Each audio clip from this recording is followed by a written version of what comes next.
Greetings and welcome to the AMD third quarter 2023 earnings conference call. At this time, all participants are in a listen-only mode. A brief question-and-answer session will follow the formal presentation. If anyone should require operator assistance during the conference, please press star zero on your telephone keypad. As a reminder, this conference is being recorded. It is now my pleasure to introduce to you Mitch Haws, Vice President, Investor Relations. Thank you, Mitch. You may begin. Thank you, John, and welcome to AMD's third quarter 2023 financial results conference call.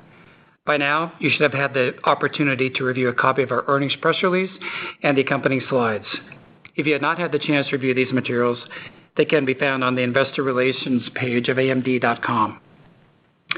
We will refer primarily to non-GAAP financial measures during today's call, and the full non-GAAP to GAAP reconciliations are available in today's press release and slides posted on our website. Participants on today's conference call are Dr. Lisa Su, our Chair and Chief Executive Officer, and Jean Hu, our Executive Vice President, Chief Financial Officer, and Treasurer. This is a live call and will be replayed via webcast on our website. Before we begin, I would like to note that Forrest Norrod, Executive Vice President and General Manager, Data Center Business Solutions Unit, will attend the UBS Technology Conference on Tuesday, November 28th.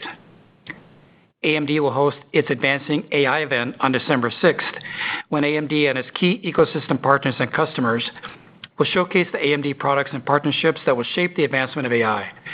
The event will be live-streamed on our website. Jean Hu, Executive Vice President, Chief Financial Officer, and Treasurer, will attend the Barclays Global Technology Conference on Thursday, December 7th, and our fourth quarter 2023 quiet time is expected to begin at the close of business on Friday, December 15th. Today's discussion contains forward-looking statements based on current beliefs, assumptions, and expectations, speak only as of today, and as such involve risks and uncertainties that could cause actual results to differ materially from our current expectations. Please refer to the cautionary statement in our press release for more information on factors that could cause actual results to differ materially. With that, I will hand the call over to Lisa. Lisa? Thank you, Mitch, and good afternoon to all those listening in today. We executed well in the third quarter, delivering strong top-line and bottom-line growth, achieving multiple milestones on our AI hardware and software roadmaps, and significantly accelerating our momentum with customers for our AI solutions. In PCs, there are now more than 50 notebook designs powered by Ryzen AI in market, and we are working closely with Microsoft on the next generation of Windows that will take advantage of our on-chip AI engine to enable the biggest advances in the Windows user experience in more than 20 years. In the data center, multiple large hyperscale customers committed to deploy Instinct MI300 accelerators supported by our latest ROCm software suite and the growing adoption of an open hardware-agnostic software ecosystem. Looking at the third quarter financial results, revenue grew 4% year-over-year and 8% sequentially to $5.8 billion, driven by record server CPU revenue and strong Ryzen processor sales. Turning to the segment results, Data Center segment revenue of $1.6 billion was flat year-over-year and up 21% sequentially as solid demand for both 3rd and 4th Gen EPYC processor families resulted in record quarterly server processor revenue. We gained server CPU revenue share in the quarter as 4th Gen EPYC CPU revenue grew more than 50% sequentially, crossing over to represent a majority of our server processor revenue and unit shipments.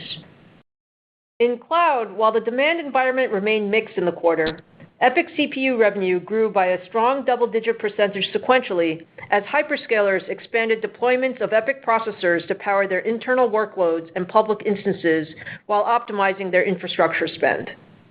Nearly 100 new AMD-powered cloud instances launched in the quarter from Amazon, Google, Microsoft, Oracle, Tencent, and others, including multiple Genoa instances that deliver leadership performance for general-purpose, HPC, bare metal, and memory-optimized workloads. In enterprise, while overall demand remains soft, we are seeing strong indications that the significant performance and TCO advantages of Genoa and our expanded go-to-market investments are paying off as enterprise revenue grew by a double-digit percentage sequentially. We closed multiple new wins with leading automotive, aerospace, financial services, pharmaceutical, and technology customers, and the number of enterprise customers actively testing EPYC platforms on-prem increased significantly quarter on quarter. We also expanded our 4th-gen EPYC processor portfolio with the launch of our Siena processors that deliver leadership energy efficiency and performance for intelligent edge and telco applications. Dell, Lenovo, Supermicro, and others launched new platforms that expand our EPYC CPU TAM to address telco, retail, and manufacturing applications.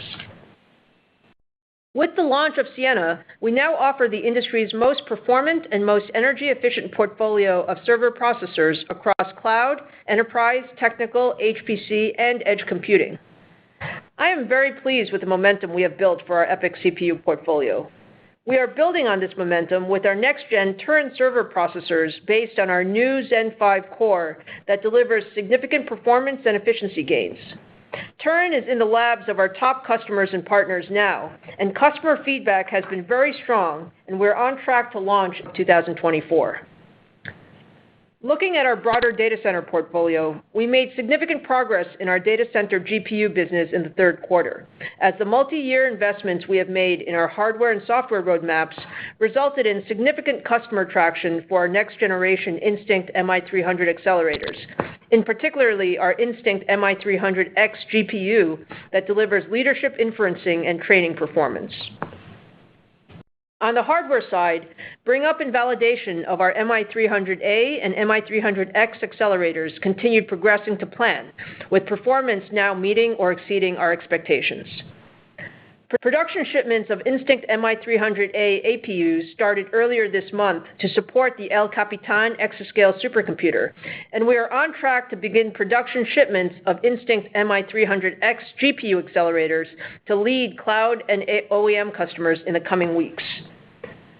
On the software side, we further expanded our AI software ecosystem and made great progress enhancing the performance and features of our ROCm software in the quarter. In addition to ROCm being fully integrated into the mainline PyTorch and TensorFlow ecosystems, Hugging Face models are now regularly updated and validated to run on Instinct accelerators and other supported AMD AI hardware. AI startup Lamini announced they achieved software parity with CUDA for LLMs running on Instinct MI250 GPUs, enabling enterprise customers to easily deploy production-ready LLMs fine-tuned for their specific data on Instinct MI250 GPUs with minimal code changes. We also strengthened our AI software capabilities with the strategic acquisitions of Mipsology and Nod.ai. Mipsology is a long-standing partner with proven expertise delivering AI software and solutions running on top of our adaptive SoCs for data center, edge, and embedded markets. Nod.ai adds a highly experienced team with a track record of substantial contributions to open-source AI compilers and industry-leading software already used by many of the largest cloud, enterprise, and AI companies. Nod's compiler-based automation software can significantly accelerate the deployment of highly performant AI models optimized for our Instinct, Ryzen, EPYC, Versal, and Radeon processors. Based on the rapid progress we are making with our AI roadmap execution and purchase commitments from cloud customers, we now expect data center GPU revenue to be approximately $400 million in the fourth quarter and exceed $2 billion in 2024 as revenue ramps throughout the year. This growth would make MI300 the fastest product to ramp to $1 billion in sales in AMD history. I look forward to sharing more details on our progress at our December AI event. Turning to our client segment, revenue increased 42% year over year and 46% sequentially to $1.5 billion. Sales of our Ryzen 7000 processors featuring our industry-leading Ryzen AI on-chip accelerator grew significantly in the quarter as inventory levels in the PC market normalized and demand began returning to seasonal patterns. Revenue for our latest generation client CPUs powered by our Zen 4 core more than doubled sequentially as we saw strong demand for our Ryzen 7000 series notebook and desktop processors that deliver both leadership energy efficiency and performance across a wide range of workloads. In commercial, we launched our first Threadripper Pro workstation CPUs, based on our Zen 4 core that deliver unmatched performance for multi-threaded professional design, rendering, and simulation applications. Dell, HPE, and Lenovo announced an expanded set of workstations powered by new Threadripper Pro processors as we focus on growing this margin-accretive portion of our client business. Looking forward, we are executing on a multi-year Ryzen AI roadmap to deliver leadership compute capabilities built on top of Microsoft's Windows software ecosystem to enable the new generation of AI PCs that will fundamentally redefine the computing experience over the coming years. Now turning to our gaming segment, revenue declined 8% year over year and 5% sequentially to $1.5 billion, as lower semi-custom revenue was partially offset by increased sales of Radeon GPUs.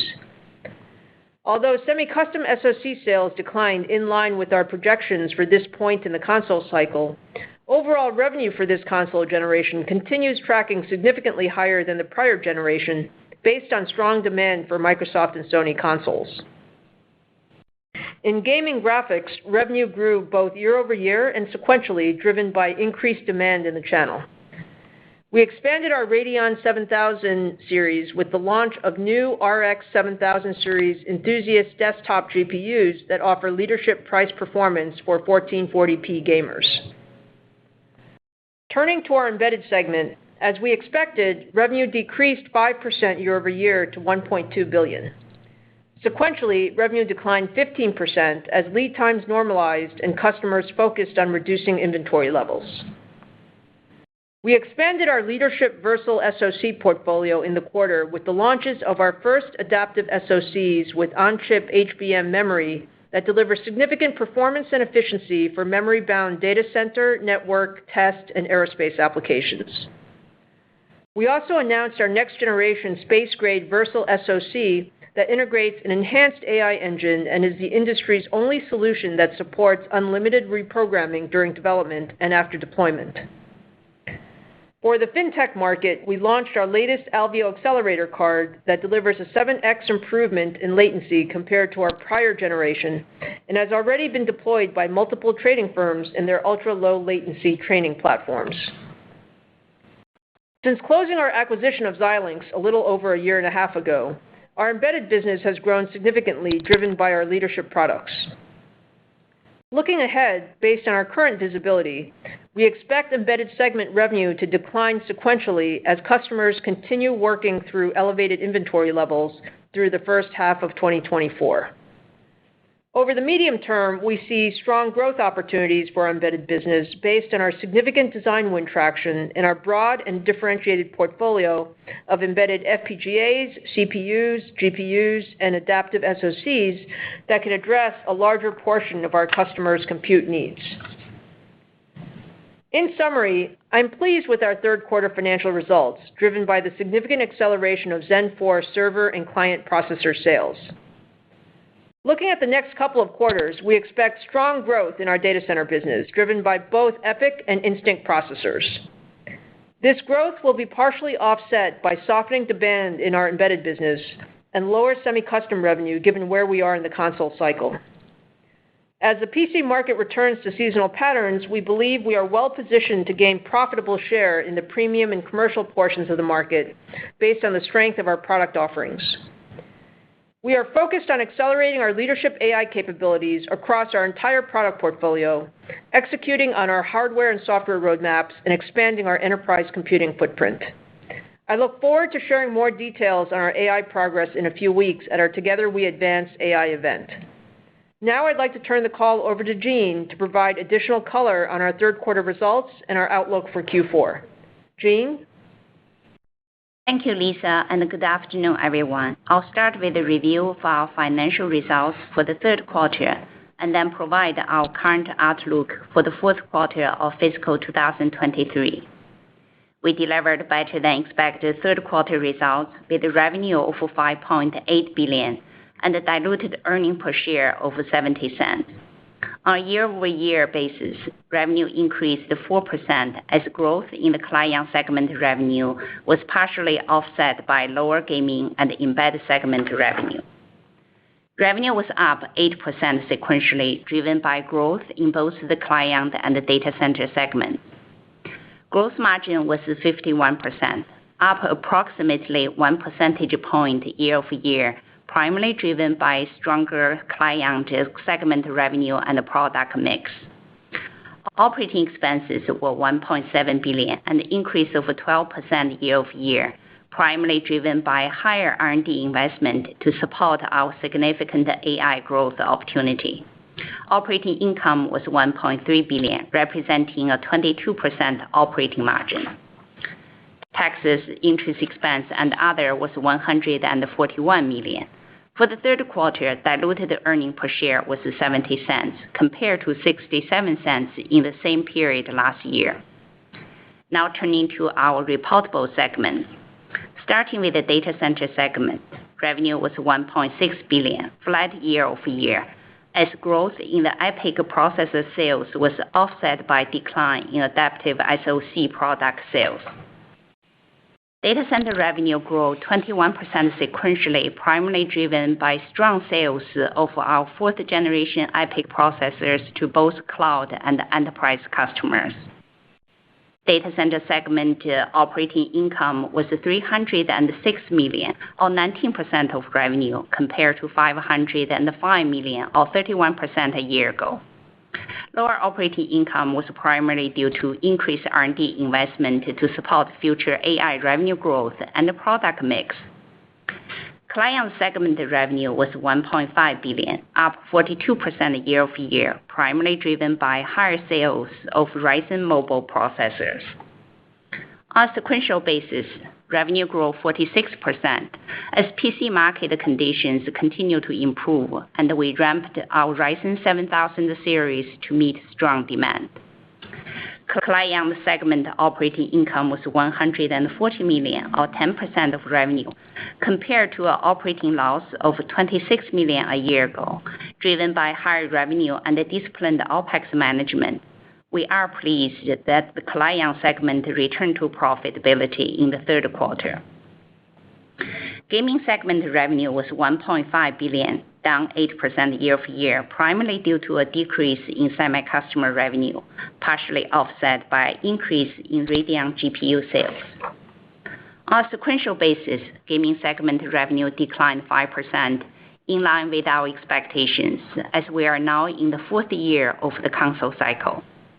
Gaming segment operating income was $208 million, or 14% of revenue, compared to $142 million, or 9% a year ago, primarily driven by higher Radeon GPU revenue. Embedded segment revenue was $1.2 billion, down 5% year-over-year, primarily due to lower sales to the communication market. On a sequential basis, embedded segment revenue declined 15%, primarily due to inventory correction at customers in several end markets. Embedded segment operating income was $612 million, or 49% of revenue, compared to $635 million, or 49% a year ago. Turning to the balance sheet and the cash flow. During the quarter, we generated $421 million in cash from operations, and the free cash flow was $297 million. In the fourth quarter, we expect to pay approximately $550 million in cash taxes, primarily due to previously deferred taxes from California disaster relief efforts made available by the IRS. Inventory decreased sequentially by $122 million to $4.4 billion. At the end of the quarter, cash equivalents, and short-term investment was strong at $5.8 billion. We returned $511 million to shareholders, repurchasing 4.8 million shares, and we have $5.8 billion in remaining share repurchase authorization. Now turning to our fourth quarter 2023 outlook. We expect revenue to be approximately $6.1 billion, ±$300 million, an increase of approximately 9% year-over-year and 5% sequentially. Year-over-year, we expect revenue for the data center and the client segments to be up by strong double-digit percentage. The gaming segment to decline given where we are in the console cycle, and the embedded segment to decline due to additional softening of demand in the embedded market. Sequentially, we expect data center segment to grow by strong double-digit percentage, client segment revenue to increase, and the gaming and embedded segment to decline by double-digit percentage. We expect non-GAAP gross margin to be approximately 51.5%, non-GAAP operating expenses to be approximately $1.74 billion, non-GAAP effective tax rate to be 13%, and the diluted share count is expected to be approximately 1.63 billion shares. In closing, I'm pleased with our execution in the third quarter, with year-over-year growth in revenue, gross margin, and earnings per share. In the fourth quarter, we expect to benefit from strong data center client momentum, driven by MI300 AI accelerator ramp and the strength of our high-performance leadership Zen 4 family of products, despite lower sales in the gaming segment and additional softening of demand in the embedded market. Looking ahead, the investment we are making in AI across our data center, client, gaming, and embedded segment enable us to offer one of the best industry's broadest portfolio, targeting the most compelling opportunities and positioning us to drive long-term profitable growth. With that, I'll turn it back to Mitch for the Q&A session. Thank you, Jane. John, we're happy to poll the audience for questions. Thank you, Mitch. We will now be conducting a question-and-answer session. If you would like to ask a question, please press star one on your telephone keypad. A confirmation tone will indicate that your line is in the queue. You may press star two if you would like to remove your question from the queue. For participants using speaker equipment, it may be necessary to pick up your handset before pressing the star keys. We ask that you please limit yourself to one question and one follow-up. Thank you. One moment, please, while we poll for questions.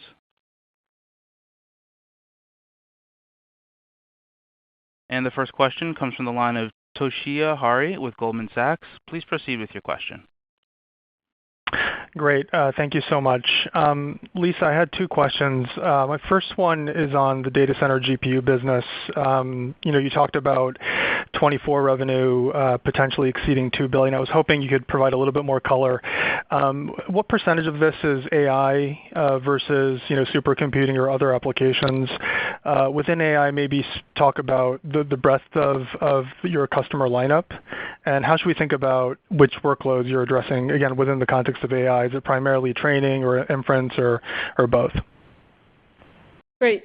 Thanks, Toshiya, for the question. So, look, we've made significant progress on the overall MI300 program. I think we're very happy with how the technical milestones look, and then also we've made significant progress from a customer side. Your question as to how the revenue evolves. So the way to think about it is in the fourth quarter, we said revenue would be approximately $400 million, and that's mostly HPC with the start of our AI ramp. And then as we go into the first quarter, we actually expect revenue to be approximately similar in that $400 million range, and that will be mostly AI, so with a very small piece being HPC. And as we go through 2024, we would expect revenue to continue to ramp quarterly, and again, it will be mostly AI.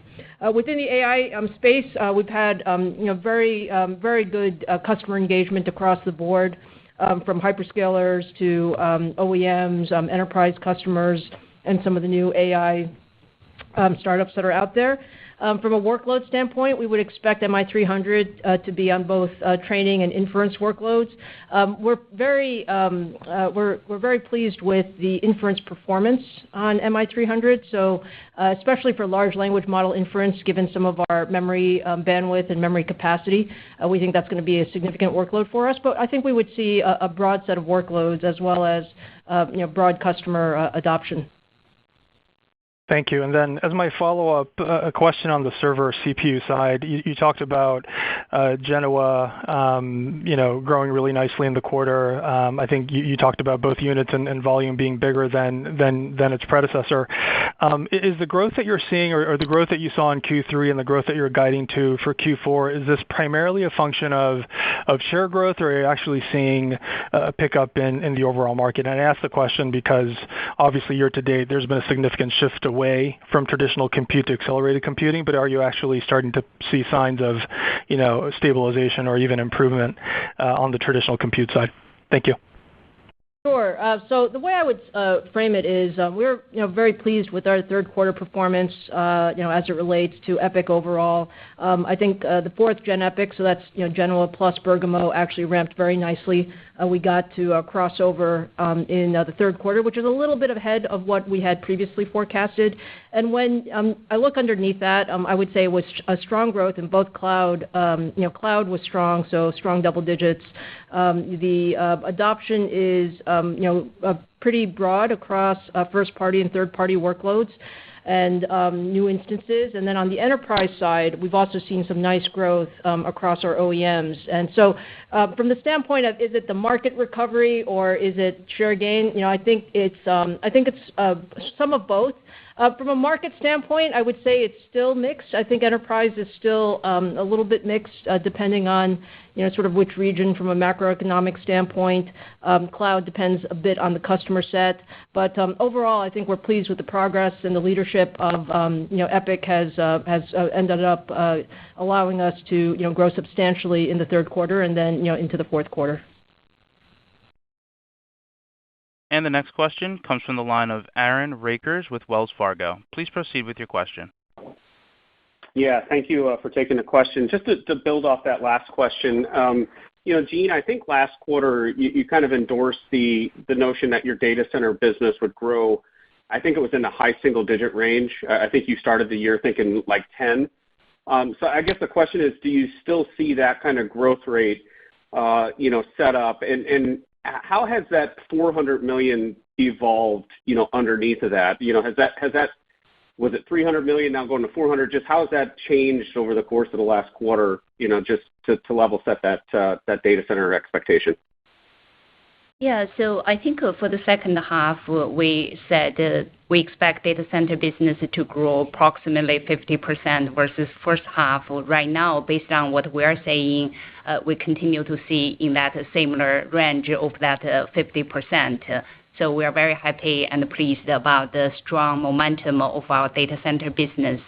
On the GPU side, Lisa mentioned about $400 million, around $400 million. As we go through the quarter, we have a strong engagement with the customers. So we do see the progress continues, and we see customers placing orders. So that's why when we go through the quarter, we start to increasingly confident about the revenue profile in Q4 we are guiding. Yeah, and Aaron, if I can add to that, I think what we've seen is the adoption rate of our AI solutions has given us confidence in not just the Q4 revenue number, but also sort of the progression as we go through 2024. Yep, that's helpful. And maybe just the follow-up, how would you characterize the supply side of the equation? As you look at that $2 billion number, do you feel confident that you've got adequate visibility in the supply side to hit those expectations? Any update on that side? Sure, Aaron. So, we've been, planning the supply chain for the last year, and, we're always planning for success. So certainly for the current forecast of greater than $2 billion, we have adequate supply. But we have also planned for a supply chain forecast that could be significantly higher than that, and we would continue to work with customers to build that out. And the next question comes from the line of Joe Moore with Morgan Stanley. Please proceed with your question. Great, thank you. Following up on the data center GPU, can you talk about the breadth of customers that you might see there? I assume it's fairly concentrated in year one, but you also did mention multiple hyperscalers. Can you just give us a sense for how concentrated that might be? Yeah, sure, Joe. So we've been engaging broadly with the customer set. I think in the last earnings call we said that our engagements had increased 7 times, and so there is a lot of interest in MI300. We will start, let's call it more concentrated in cloud, sort of several large hyperscalers. But we're also very engaged across the enterprise, and there's a lot of interest. Our partnerships with the OEMs are quite strong, and when we think about sort of the breadth of customers who are looking for AI solutions, we certainly see an opportunity, especially as we get beyond the initial ramp to broaden the customer set. Great. And now that you're getting a look at volume in that space, can you talk about are the gross margins there going to be comparable to your other data center businesses? Yeah. So on the gross margin side, we do expect our GPU gross margin to be accretive to corporate average. Of course, right now we're at a very, very early beginning of the ramp of the product. As you probably know, typically when you ramp new product, it takes some time to improve yield, testing time, manufacturing efficiency. So typically it takes a few quarters to ramp the gross margin to a normalized level. But we are quite confident that our team is executing really well. And the next question comes from the line of Timothy Arcuri with UBS. Please proceed with your question. Thanks. Lisa, I also wanted to ask about that $2 billion number for data center GPU next year.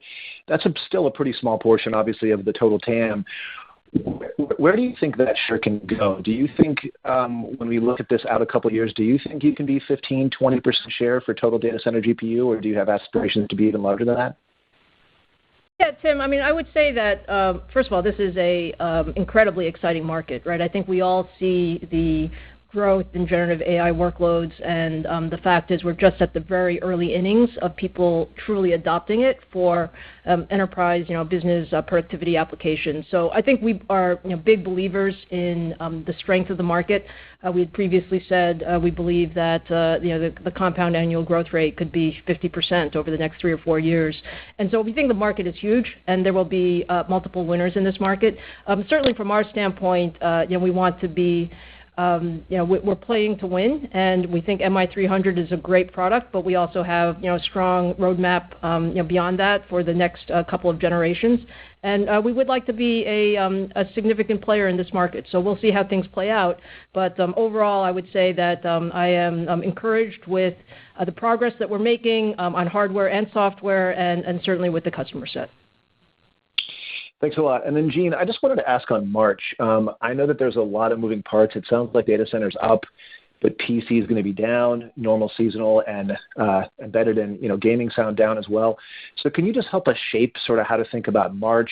Is it down a smidge? Is it flat? Could it be up a little bit? And maybe then how to think about like first half, back half next year, if you even wanted to go there. Thanks. Hey, Tim, we're guiding one quarter at a time. But, just to help you with some of the color, as Lisa mentioned earlier, we said the data center GPU revenue will be flattish sequentially. That's the first thing, right? The mix will shift from El Capitan majority in Q4 to predominantly more for AI in Q1. So that because of the long lead time manufacturing cycle, we feel like it's going to be similar level of revenue with the data center GPU. But in general, if you look at our business, we do have a seasonality.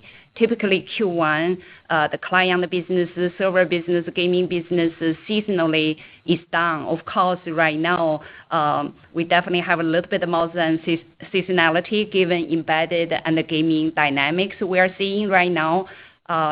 Server and the client typically were down sequentially, seasonally too. But overall, I think we are really focused on just execution. We probably can provide more color when we get close to Q1 2024. And especially, Lisa, please add if we have any color we can provide on the whole year 2024. Yeah, no, I think that covers it. When we look at the various pluses and minuses, I think we feel very good about the data center business. It continues to be a strong growth driver for us. As we think about 2024, for both server as well as our MI300 client as well, we think incrementally improves from a market standpoint, as well as we believe we can gain share given the strength of our product portfolio. And then we have the headwinds of embedded in the inventory correction that will go through in the first half and the console cycle. So I think those are the puts and takes. And our next question comes from the line of Vivek Arya with Bank of America. Please proceed with your question. Thanks for taking my question. Lisa, on the MI300, many of your hyperscaler customers have internal ASIC solutions ready or in the process of getting them ready.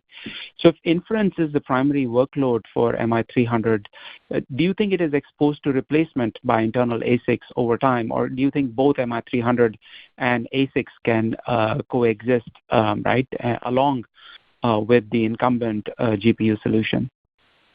Yeah, I think, Vivek, when we look at the set of AI workloads going forward, we actually think they're pretty diverse. I mean, you have sort of the large language model training and inference. Then you have, what you might do in terms of, fine tuning, off of a foundational model. And then you have, let's call it, straight inference, what you might do there. So I think within that framework, we absolutely believe that MI300 has a strong place in the market. And that's what our customers are telling us, and we're working very closely with them. So yes, I think there will be other solutions, but I think particularly for the LLMs, I think GPUs are going to be the processing of choice, and MI300's very capable. Got it. And then a question, Lisa, on just this interplay between AI and traditional computing. It seems like, especially when it relates to ASPs and units, seems like server CPU makers are kind of holding the line on price per core, but at the same time, the cloud players are extending the depreciation and replacement cycle of traditional server CPUs. So I'm just curious to get your take. What do you think is the interplay between units and ASP? If you were to take a snapshot of what you have seen in 23 and how it kind of informs you as you look at 24, that is it possible that maybe unit growth in servers is not that high, but you're able to make up for it on the ASP side? So just give us some color on, one, what is happening to traditional computing deployments, and secondly, is there a difference in kind of the unit and ASP interplay on the server CPU side? Yeah, I think it's a good point, Vivek. So, I mean, if I take a look at 2023, I think it's been a mixed environment, right? There was, a good amount of, let's call it, a caution in the overall server market. There was a bit of inventory digestion at some of the cloud guys, and then some optimization going on with enterprise, again, somewhat mixed. I think as we go forward, we return to growth in the server CPU market.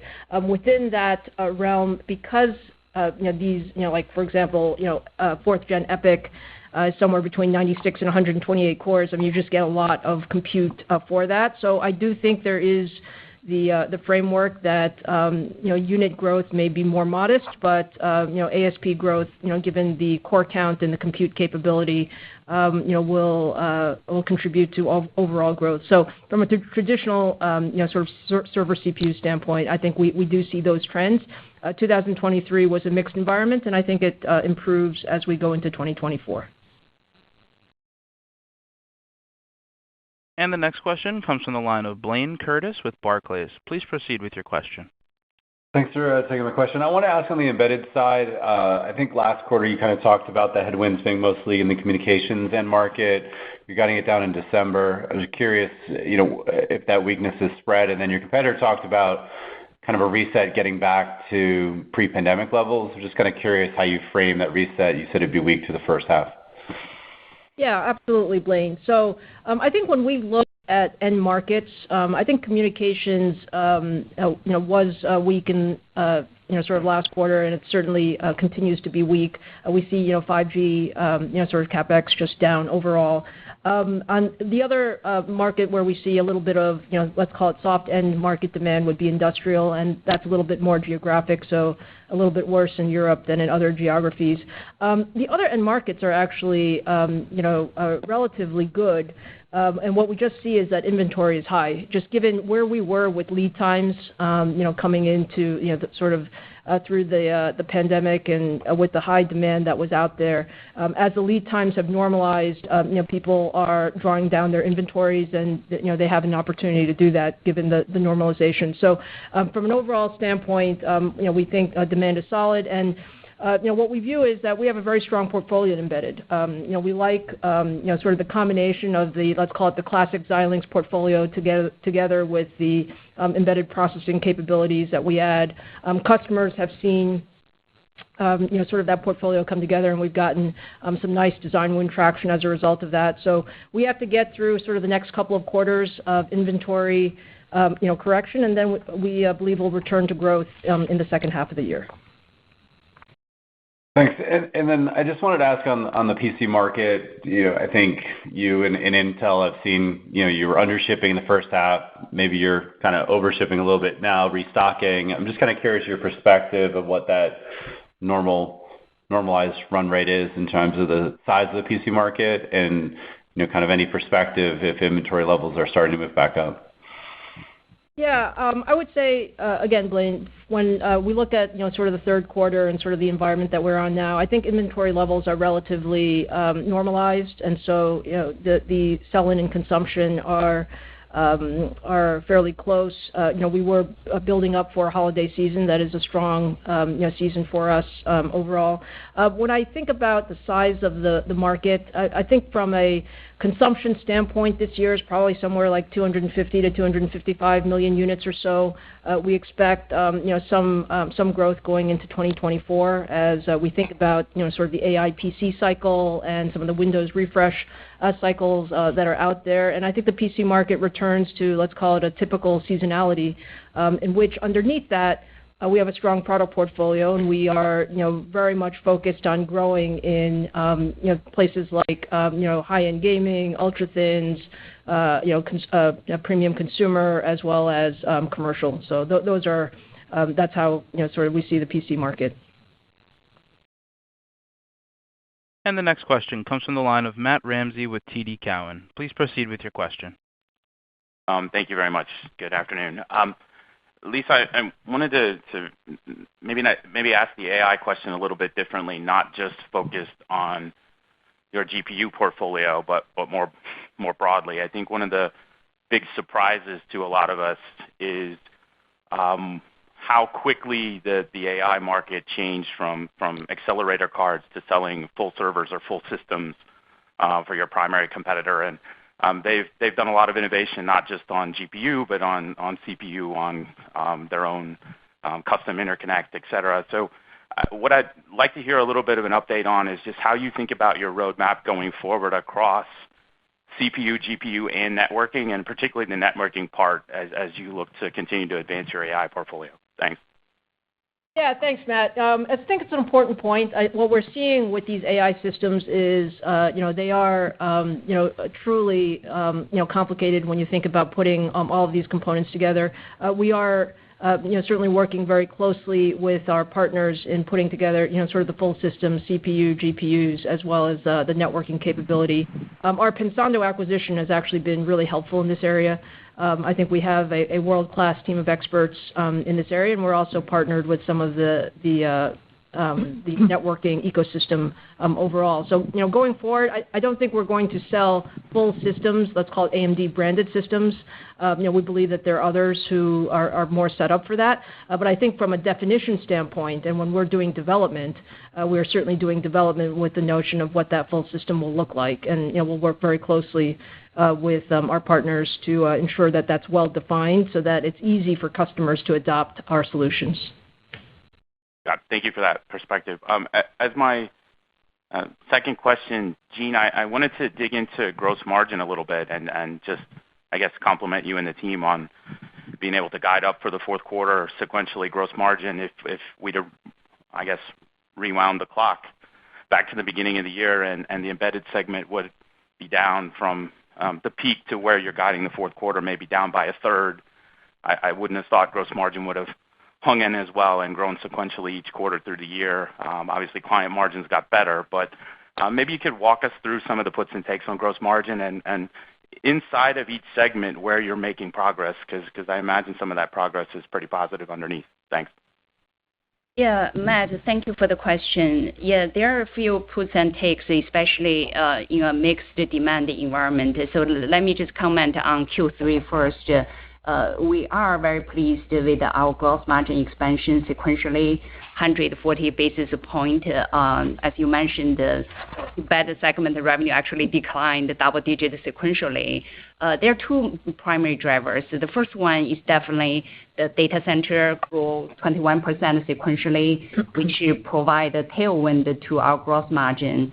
Secondly, as we go through the inventory correction in PC market, we did encounter some headwinds in the client segment gross margin. And in Q3, we saw very significant improvement with our client segment gross margin. I think going forward, the pace of client segment improvement will moderate, but will continue to drive incremental gross margin improvement in client segment.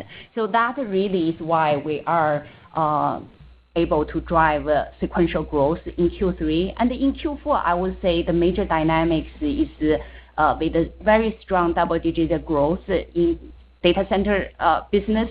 We definitely have the tailwind, which more than offset the embedded segment decline sequentially double-digit again. I think going forward, it's really mix. Primarily mix is driving our gross margin, but we feel pretty good about second half next year when we can expand the data center significantly and especially embedded segment start to recover.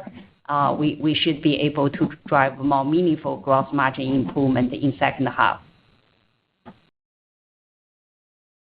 And the next question comes from the line of Ross Seymore with Deutsche Bank. Please proceed with your question. Hi, Lisa. I had a question on the MI300 side of things. When you go to market, obviously there's been shortages this year of GPU accelerators, and so a second source is definitely needed. But beyond just providing that second source role, can you just walk us through some of the competitive advantages that the customer list that you're going to talk about on the 6th is finding to be so attractive relative to your primary competitor? Yeah, I think there's a couple different things, Ross. I mean, if we start with it's just a very capable product. The way it's designed from a chiplet standpoint, we have very strong compute as well as memory capacity and memory bandwidth. In inference in particular, it's very helpful. And the way to think about it is, on these largest language models, you can't fit the model on one GPU. You actually need multiple GPUs.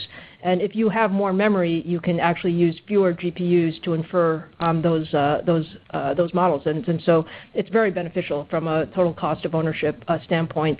From a software standpoint, this has been perhaps the area where we've had to invest more and do more work.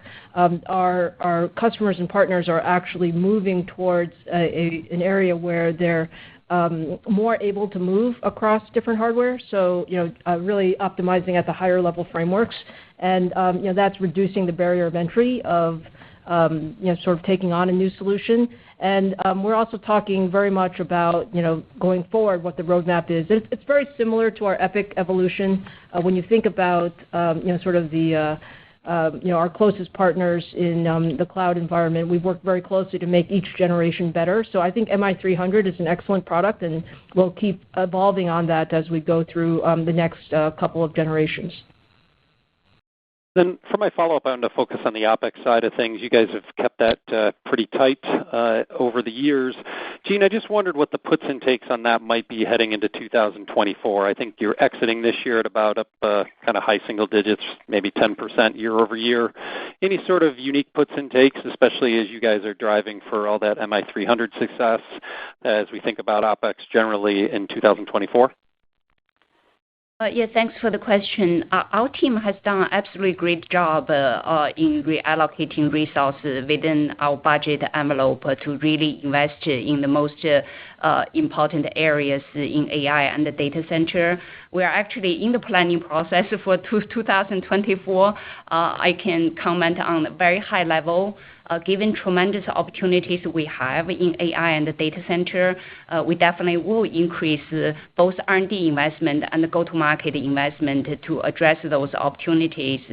I think the way to think about it is our objective is to drive top-line revenue growth much faster than OpEx growth, so our investment can drive long-term growth, and we also can leverage our operating model to really actually expand earnings much faster than revenue. That's really how we think about the running the company and the driving the operating margin expansion. And the next question comes from the line of Harsh Kumar with Piper Sandler. Please proceed with your question. Yeah, hi, Lisa. I had a strategic one for you and then somewhat of a tactical one. On the strategic side, as your key competitor is sort of getting their act together on the manufacturing technology and the nodes, would it not be feasible to think that their manufacturing costs could be significantly better, let's say, than that of yours? And so if that's the case down the line, a year, 2 years out, I'm curious what kind of value-add offerings would AMD have to provide to a customer to keep the market share that you have in the server space, data center space, and then keep that growing as well? Yeah, Harsh, maybe I should just take a step back and just talk about sort of the engagement that we have with our data center customers. When we think about sort of the EPYC portfolio and what we've been able to build over the last few generations and what we have going forward with Zen 5 and beyond, process technology is only one piece of the optimization. It's really about process technology, packaging. We're leading sort of the usage of chiplets and 2.5D and 3D integration, and then when you go to architecture and design, so it's really the holistic product. And from a pricing standpoint, actually, price is only one aspect of the conversation. Much of the conversation is on how much performance can you give me at what efficiency. So from an overall efficiency standpoint, I think we've developed fantastic products. We are working closely with our customers to ensure that we continue to evolve our overall portfolio. So I think from a value-added standpoint, it's providing the best TCO is what our customers are looking for, and that's where our roadmap is headed. Going forward, I think having the CPU, the GPU, the FPGAs, the DPUs, I think it gives us actually a nice portfolio to really optimize, not just on a single component basis, but on sort of all of the different workloads that you need in the data center. Very helpful, Lisa. And then for my follow-up, a lot of folks that we talk to, think that compute game is shifting completely from CPUs to GPUs. So it was actually very encouraging to hear you talk about your core EPYC CPUs and the traction that you're seeing with the new generation of CPUs. So I'm curious if I was to ask you, how you think your long-term growth prospects for the next, call it 2 to 3 to 4 years are for your CPU business, not the GPU, but the CPU business. I'm curious what the answer would be. Yeah. So look, I'm a big believer, and you need all types of compute in the data center, especially when you look at the diverse set of workloads. There's a lot of excitement around AI, and we are, very much, clear that is the number one priority from a growth standpoint going forward. But the EPYC CPU business, we feel like we've consistently gained share, throughout the last few years. And even with that, we're still underrepresented in large portions of the market, right? We're underrepresented in enterprise. We've seen some, nice sort of sequential growth and nice prospects there, but there's a lot more we can do in enterprise. And we're still underrepresented in cloud third-party workloads, which, again, it's you have to sell through the cloud manufacturers. So I think overall we feel good about our EPYC leadership and also our go-to-market efforts that will help us continue to grow that business in 2024 and beyond. Operator, we have time for 2 more questions. Okay, and the next question comes from the line of Stacy Rasgon with Bernstein Research. Please proceed with your question. Hi, guys. Thanks for taking my questions. First, I wanted to just dial in on the Q4 guidance. If you are going to grow data center 50% half over half, and I assume client is up sequentially, it implies gaming and embedded both likely down sequentially in the 20% range. I know you said double digits, but is that right? And if that is true, especially for embedded, what does that mean going forward into next year? I know you said it's going to be weak in the first half. Does that mean, is it stable at these levels, or does it continue to decline through the first half until things stabilize? Just how do I think about that in the context of the guidance that you've given for Q4? Yeah, sure, Stacy. Let me take that, and then Jean might add a few comments. So, without getting very specific, I would say I think your comments about data center and client are correct. And then from an embedded and gaming standpoint, we would say embedded, think about it down similar levels, sort of in the teens compared to, sort of Q3 was down in the teens and Q4 will be down in the teens.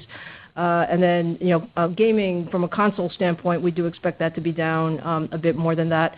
And then as we go into Q1, again, without being, there are lots of things that need to happen. We would expect that both gaming and embedded would be down into Q1 as well.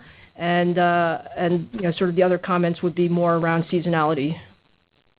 Does that help? That does help. Thank you. For my follow-up, again, I wanted to ask about gross margins. So I know that they've been expanding through the year, but for the full year, they're actually down. And I get the mixed things and everything else. But as I look into next year, like, how do I think about this? Because it sounds like embedded is going to be pretty weak next year. Client is what it is. Data center is growing, but it does feel like even if the GPUs are accretive, they're not accretive yet, and it's going to take them a while to get to be accretive. Like, how much do you think you can expand gross margins year over year, like in 24 versus 23, given the trends that we have entering the year? Yeah. Hi, Stacy. I'll say the first thing is if you look at 2023, it's a very unusual year for the industry, right? Especially the PC market. It's one of the worst down cycle during the last 3 decades. So during that kind of a down cycle, definitely, we had headwinds on gross margin side on our client business, which we have made a significant progress in Q3 and Q4 in second half. Going into next year, the mix primarily is the driver of our gross margin. The way to think about it is the data center is going to be the largest incremental revenue contributor next year. And then with both gaming and embedded facing, continued sequential decline, I think it's all about the mix. We do expect next year will improve gross margin versus 2023, especially second half. So that's how we think about it right now. And our final question comes from the line of Christopher Rowland with Susquehanna. Please proceed with your question. Thanks for the question. There was an article suggesting that you guys could be interested in doing some ARM-based CPUs. I guess I'd love any thoughts that you have there on that architecture for PC. But also, Apple has their M3 out now. It seems pretty robust. Qualcomm has an X Elite new chip. It was rumored NVIDIA might be doing that as well. Would love your expectations for this market, and what does that mean for the TAM for AMD moving forward? Yeah, sure, Chris. Thanks for the question. So, look, the way we think about ARM, ARM is a partner in many respects. So we use ARM, throughout parts of our portfolio. I think as it relates to PCs, x86 is still the majority of the volume in PCs. And if you think about sort of the ecosystem around x86 and Windows, I think it's been a very robust ecosystem. What I'm most excited about in PCs is actually the AI PC. I think the AI PC opportunity is an opportunity to redefine what PCs are in terms of a productivity tool and, really, sort of operating on, sort of user data. And so I think we're at the beginning of a wave there. We're investing heavily in Ryzen AI and the opportunity to really broaden, sort of the AI capabilities of, PCs going forward. And I think that's where the conversation is going to be about. It's going to be less about what instruction set you're using and more about what experience are you delivering to customers. And from that standpoint, I think that we have a very exciting portfolio that I feel good about over the next couple of years. Thank you, Lisa. And one quick one on FPGA for the data center in particular. That was a really cool fintech win. I understand that.